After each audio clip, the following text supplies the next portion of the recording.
Hello everyone, આજના આ લેક્ચરમાં આપણે પ્રેપોઝિશન એટલે કે નામયોગી અવયવ વિશે ચર્ચા કરવાના છીએ.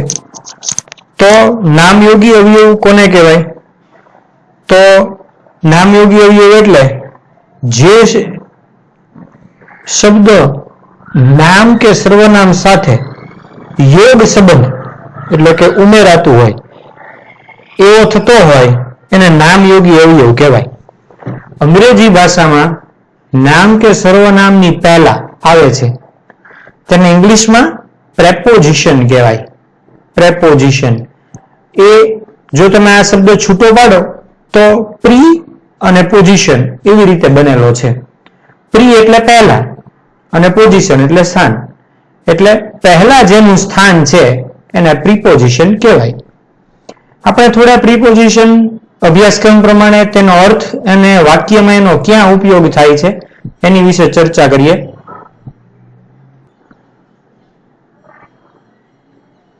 તો સૌથી પહેલું છે ઓન. ઓન એટલે કે ઉપર. એક વસ્તુ જ્યારે બીજી વસ્તુની ઉપર હોય ત્યારે આ શબ્દ વપરાય. દાખલા તરીકે the book is on the table. Book એટલે કે પુસ્તક ટેબલ ઉપર છે. આગળ the pot is on the head. ઘડો માથા ઉપર રાખેલો છે. Next I am sitting on the chair. Chair ઉપર બેઠેલા છે એટલે એવું ગુજરાતી એવું થાય હું ચેર પર બેઠેલો છું. એટલે કોઈ એક વસ્તુ જ્યારે કોઈ બીજી વસ્તુ ઉપર હોય ત્યારે અહીંયા ઓન નો ઉપયોગ થાય છે. સેકન્ડ છે નિશ્ચિત દિવસ દર્શાવવા માટે. કોઈ ચોક્કસ દિવસ દર્શાવવો હોય અને અંગ્રેજીમાં તે વાક્યનો ઉલ્લેખ કરવો હોય તો આનો ઉપયોગ થાય છે. પહેલું he will come on Monday. તે સોમવારે આવશે. આગળ શિખા went to Dholera on the 10th. એટલે કે 10મી તારીખે શિખા ધોલેરા જશે. તમે જુઓ અહીંયા નિશ્ચિત દિવસ દેખાડે છે. જો આ સોમવાર છે તો એની પહેલા અહીંયા ઓન આવ્યો અને તારીખ જે છે એની પહેલા પણ અહીંયા ઓન આવ્યું. જુઓ તો નિશ્ચિત દિવસ દર્શાવવા માટે પણ ઓન નો ઉપયોગ થાય અને એક વસ્તુ બીજી વસ્તુ ઉપર પડી હોય તે દર્શાવવા પણ ઓન નો ઉપયોગ થાય છે. તો આગળ જોઈએ.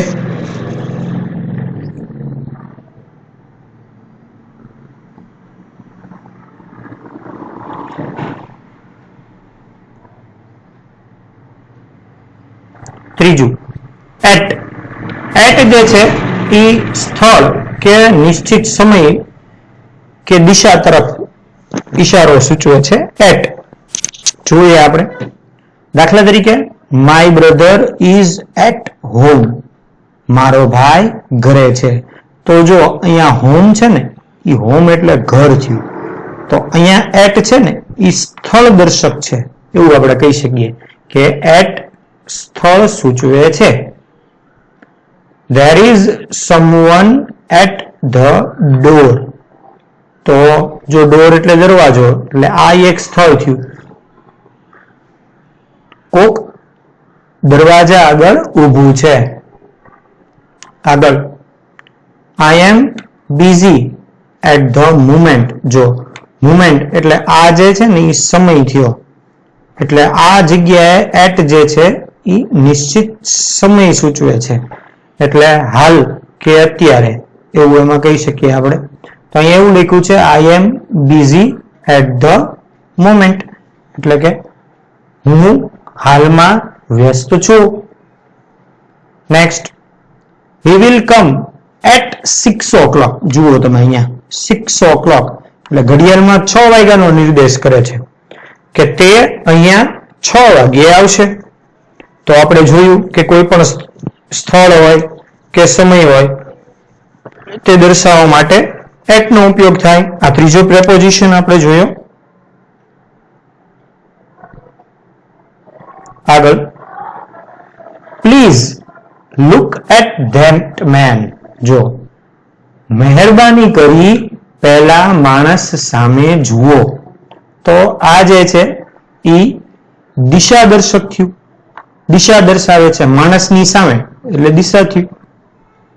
Next, the cute child smiled at me. સુંદર બાળક મારી સામે જોઈને હસે છે. તો સ્માઇલ્ડ એટ મી એટલે મારી તરફ, મારી સામે જોઈને હસે છે. તો આ પણ એક દિશા સૂચક થયું.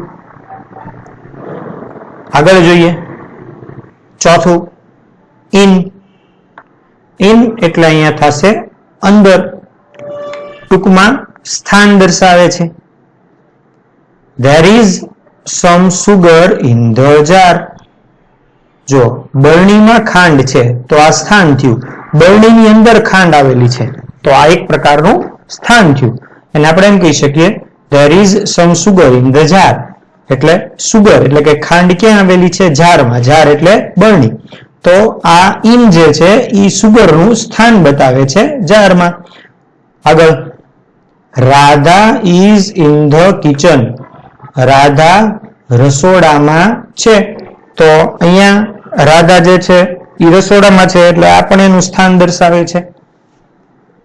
નેક્સ્ટ, ઇનનો જ બીજો ઉપયોગ સમય દર્શક માટે થાય છે. દાખલા તરીકે Suresh will come in the morning. જો સુરેશ સવારમાં આવશે. In the morning. ઇન પછી જો આ જે ધ મોર્નિંગ જે છે ને આ સમય દર્શક થયું. આ સમય દર્શાવે છે. જુઓ તમે આગળ, he will go in the evening. તમે જો આ in the evening જે છે તો આ સમય દર્શાવે છે કે સાંજના સમયે જશે. હવે અહીંયા આગળ સમજવા જેવું શું છે? એટ નો એક ઉપયોગ દર્શાવ્યો છે કે મોર્નિંગ અને evening, in the morning in the evening, ત્યારે તો આગળ ઇન લાગશે, પણ જ્યારે રાત કે બપોરનો સમય હોય ત્યારે એની આગળ એટ લાગશે. આ અપવાદ છે. દાખલા તરીકે રવિ લેફ્ટ હોમ એટ નૂન. રવિ બપોરે ઘરેથી નીકળશે. તો જો અહીંયા નૂન આવ્યું તો નૂનની આગળ એટ લાગશે. ત્યારબાદ he will come back at night. તો જો અહીંયા નાઇટ એટલે કે રાત, તો એની આગળ પણ એટ લાગશે. સમય દર્શાવે છે. એટલે કે નૂન અને નાઇટ જ્યારે આવે ત્યારે એની આગળ એટ લાગશે અને મોર્નિંગ અને ઇવનિંગ હોય તેની આગળ ઇન લાગશે. આગળ જોઈએ ઇન ફ્રન્ટ ઓફ.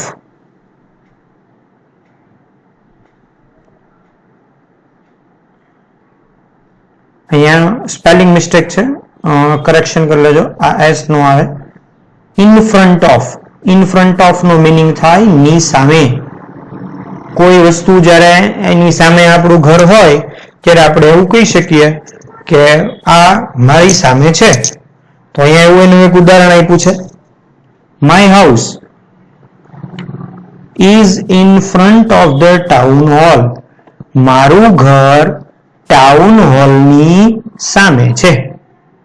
આગળ, the grocer shops is in the front of a temple. કરિયાણાની દુકાન, ગ્રોસર એટલે કરિયાણું, કરિયાણાની દુકાન મંદિરની સામે છે. ઇન ફ્રન્ટ ઓફ એટલે ની સામે. આગળ જોઈએ બિહાઇન્ડ. બિહાઇન્ડ એટલે પાછળ. Chetan school is behind the library. Behind એટલે ની પાછળ. આપણે સરનામામાં જ્યારે સરનામું દર્શાવવું હોય ને ત્યારે આનો ઉપયોગ કરીએ છીએ, કારણ કે સરનામામાં અમુક શબ્દો આવે, ની સામે આવે, ની પાછળ આવે, બરોબર? તો એ બધો દર્શાવવા માટે આનો ઉપયોગ થાય છે. તો બિહાઇન્ડ એટલે અહીંયા થશે પાછળ. Chetan school is behind the library એટલે કે ચેતનની શાળા લાઇબ્રેરીની એટલે કે ગ્રંથાલયની પાછળ છે. My car was behind the bus. મારી કાર બસની પાછળ છે. આગળ જોઈએ એબોવ એટલે ઉપર, કશાકથી ઉપર હોય, બરોબર. વસ્તુ અડેલી ન હોય. આગળ આપણે આની પહેલા ઓન જોયું હતું, એ ઓન નો રીતે ઉપર તરીકે જ ઉપયોગ થતો હતો, પણ વસ્તુ એની ઉપર પડેલી હોય. જુઓ તમે, એક વસ્તુ બીજી વસ્તુની ઉપર હોય ત્યારે ઓન આવતું હતું, અને અહીંયા જે દેખાડે છે એબોવ, એ એક વસ્તુનું સ્થાન બીજી વસ્તુથી થોડું ઉપર હોય, એટલે આપણે એમ કહી શકીએ કે એને અડેલું ન હોય. આગળ, ધ ક્લોક એટલે કે ઘડિયાળ is above the calendar. ઘડિયાળ કેલેન્ડરની ઉપર છે. Next, my room is above the drawing room. મારો રૂમ ડ્રોઈંગ રૂમની ઉપર છે. આગળ, ઓવર એટલે ઊંચે, લગોલગ. જોઈએ, કોઈક વસ્તુથી ઉપર ઉડીને જતા હોય અથવા ઘણું બધું અંતર હોય. દાખલા તરીકે જો અહીંયા બહુ સરસ એક્ઝામ્પલ આપ્યું છે, the birds flew over the tree. પક્ષીઓ ઝાડ ઉપર થઈને ઉડે છે. એને અડેલા ન હોય, પણ એનાથી ઘણા બધા આઘા હોય. The fan is over my bed. મારી પથારીની ઉપરના ભાગે પંખો છે. નેક્સ્ટ, અંડર નો સ્પેલિંગ થશે UNDER, અને અંડર નો અર્થ થશે નીચે, કોકની નીચે. જેમ ઓન એટલે ઉપર, એમ અહીંયા અંડર એટલે નીચે. બંને એકબીજાના ઓપોઝિટ છે, એકબીજાના વિરોધી શબ્દ છે. આગળ આપણે જોયું એમ ઓન એટલે ઉપર થાય, એ જ રીતે અંડર એટલે નીચે થાય. દાખલા તરીકે, the girls are playing under the tree. છોકરીઓ ઝાડની નીચે રમે છે. આગળ, the book was under the table. ટેબલની નીચેના ભાગમાં ચોપડી છે, એટલે ઓન નું વિરોધી છે અંડર. એલોંગ, જ્યારે એક છેડેથી બીજા છેડા સુધી ઉપર થઈને ફરતું હોય ત્યારે એલોંગ આવે. દાખલા તરીકે, we are driving along the MG road. અમે MG રોડ ઉપર થઈને વાહન ચલાવીએ છીએ. એટલે MG રોડ શરૂ થાય અને MG રોડ પૂરો થાય એની વચ્ચેના ભાગમાં એનું વાહન હોય ત્યારે આ પ્રકારના along પ્રેપોઝિશનનો ઉપયોગ કરી શકીએ. નેક્સ્ટ, બીજું એક એક્ઝામ્પલ જોઈએ. they put up a fence along the temple. તેઓએ મંદિરની ફરતે, એટલે કે મંદિરનું જે કમ્પાઉન્ડ છે એની ફરતે, ફેન્સ એટલે કે બાંધેલું છે. આગળ, એક્રોસ એટલે પેલે પાર, સામેની બાજુ, આર પાર. there is a bridge across the river. નદીની પેલે પાર સુધી પુલ આવેલો છે. આગળ, he took the blind man across the road. તે અંધ વ્યક્તિને રસ્તાની સામે પાર લઈ જાય છે. Across, ACROSS. બિટવીન, જ્યારે કોઈ વસ્તુ બીજાની વચ્ચે આવેલી હોય ત્યારે એને બિટવીન કહેવાય. તો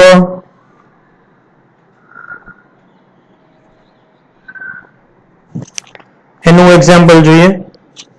The well is between the house and the tree. એટલે કે ઘર અને ઝાડની વચ્ચે. Between the house and the tree એટલે હાઉસ એટલે વૃક્ષ, હાઉસ એટલે ઘર, ટ્રી એટલે વૃક્ષ. ઘર અને વૃક્ષની વચ્ચે. વેલ એટલે અહીંયા આપેલું છે કૂવો. ઘર અને વૃક્ષની વચ્ચે કૂવો આવેલો છે. I am sitting between my parents. Between my parents એટલે એની વચ્ચે. હું મારા વાલી એટલે કે માતા અને પિતાની વચ્ચેની જગ્યામાં બેઠો છું. સિટિંગ એટલે બેઠું, સીટ એટલે બેઠું, SIT. નેક્સ્ટ, 14 એમોંગ, બે થી વધુ અથવા અનિશ્ચિત સંખ્યાની વચ્ચે જ્યારે કોઈ વસ્તુ આવેલી હોય ત્યારે એને એમોંગ કહેવાય. દાખલા તરીકે the moon is among the star, એટલે કે તારાઓની વચ્ચે ચંદ્ર આવેલો છે. તો અહીંયા આપણને ખબર છે તારાઓની સંખ્યા ઘણી બધી છે, અનિશ્ચિત છે, આપણે ગણી શકતા નથી, અને એની વચ્ચે આપણે ચંદ્રને જોતા હોઈએ છીએ. તો અહીંયા આપણે એવું કહી શકીએ the moon is among the star, એટલે કે તારાઓની વચ્ચે ચંદ્ર આવેલો છે. The teacher is standing among the students. વિદ્યાર્થીઓની વચ્ચે શિક્ષક ઊભા છે. વિદ્યાર્થીઓની વચ્ચે શિક્ષક ઊભેલા છે. તો ઘણા વિદ્યાર્થીઓ ઘણા બધા હોય, એની વચ્ચે શિક્ષક ઊભેલા છે. તો આપણે જોઈ લઈએ, આપણે કેટલા પ્રેપોઝિશન જોયા, એક વખત રિવિઝન કરી લઈએ. તો સૌથી પહેલું આપણે જોયું હતું ઓન એટલે કે ઉપર જ્યારે કોઈ વસ્તુ, એક વસ્તુ બીજી વસ્તુની ઉપર હોય તે દર્શાવવા માટે એનો ઉપયોગ થાય છે. એનું ઉદાહરણ આપણે જોયું, the book is on the table. Book જે છે ટેબલ ઉપર છે.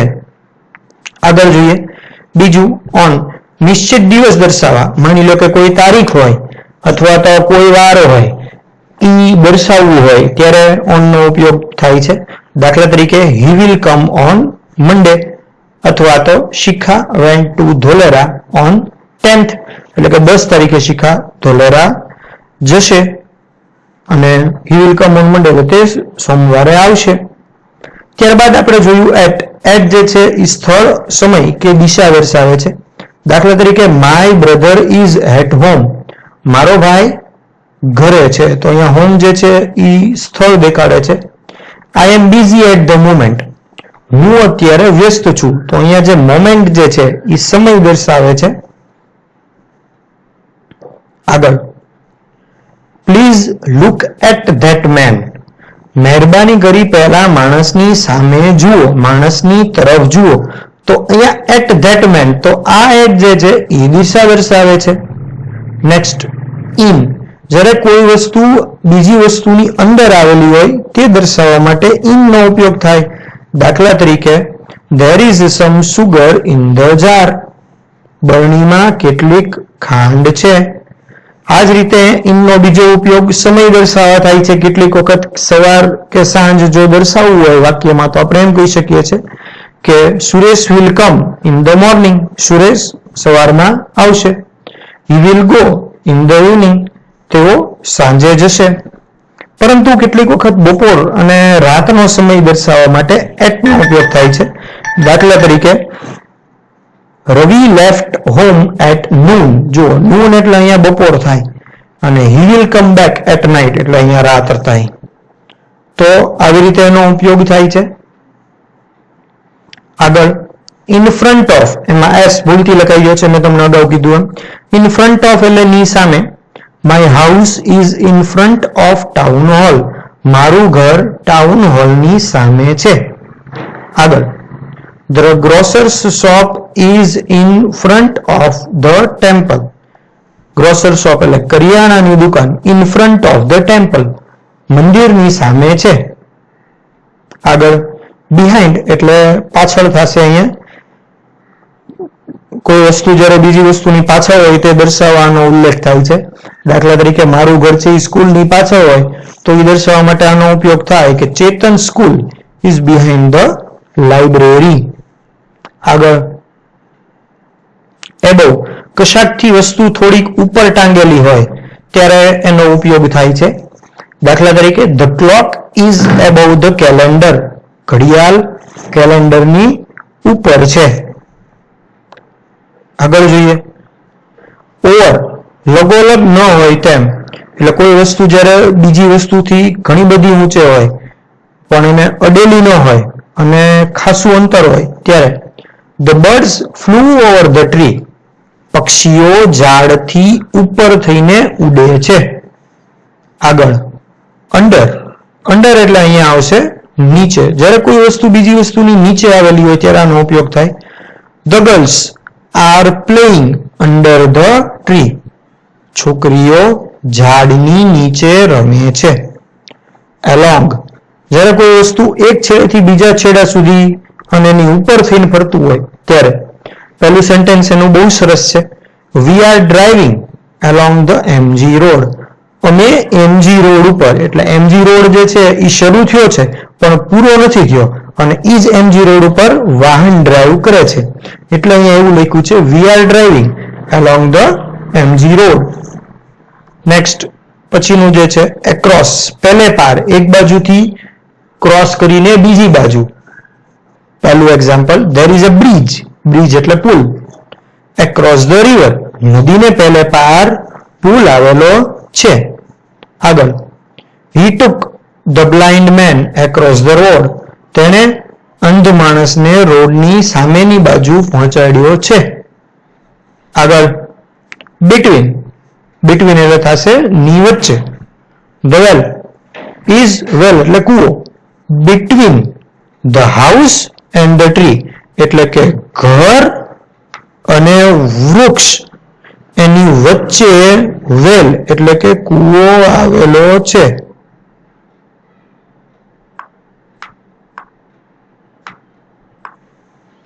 આગળ among એટલે વચ્ચે. બે અથવા બે થી વધુ જ્યારે અનિશ્ચિત સંખ્યાઓ હોય ત્યારે, દાખલા એની વચ્ચે કોઈ વસ્તુ આવેલી હોય ત્યારે આનો ઉપયોગ થાય.